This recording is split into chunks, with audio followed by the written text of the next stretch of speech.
নেককার সন্তান পয়দা হচ্ছে না কেন? কারণ আগে মা বাবাকে আমানদার হতে হবে, মা বাবাকে নেককার হতে হবে।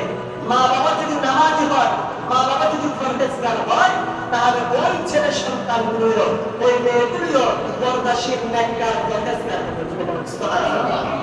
সেজন্য অভিভাবক যারা আছেন, আপনারা আগে নিজেকে সংশোধন করুন। প্যারা হাজরিন, হুজুর গৌসে পাকের জন্ম হয়ে গেল।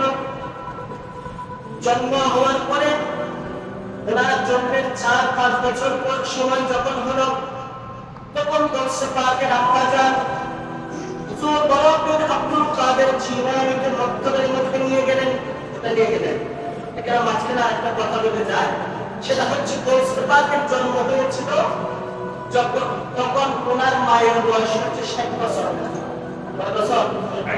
60 বছরের মেয়েদের থেকে বাচ্চা হওয়ার সম্ভাবনা আছে?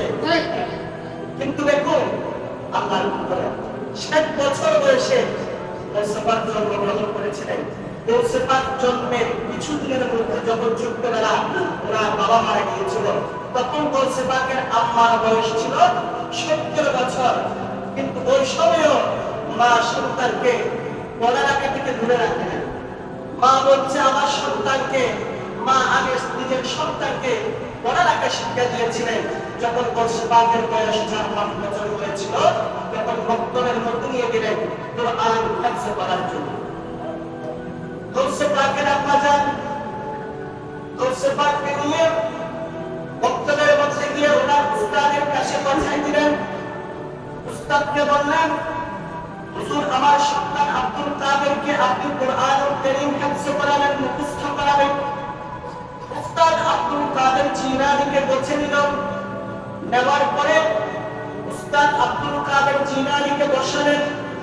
বসানোর পরে উস্তাদ কোরআনুল কারীম থেকে বিসমিল্লাহির রহমানির রহিম বলে সর্বপ্রথম সূরা ফাতিহা মুখস্থ করালেন। সূরা ফাতিহাটা পড়তে বলেছিলেন। কিছুক্ষণ মুখস্থ করার পরে উস্তাদ বললেন, বেটা দেখি তুমি তেলাওয়াত করো, আমাকে পড়া হাজিরা দাও। তখন বলা হবে আব্দুল কাদের জিলানী রাদিয়াল্লাহু তাআলা আনহু বিসমিল্লাহির রহমানির রহিম বলে আলহামদুলিল্লাহি রাব্বিল আলামিন।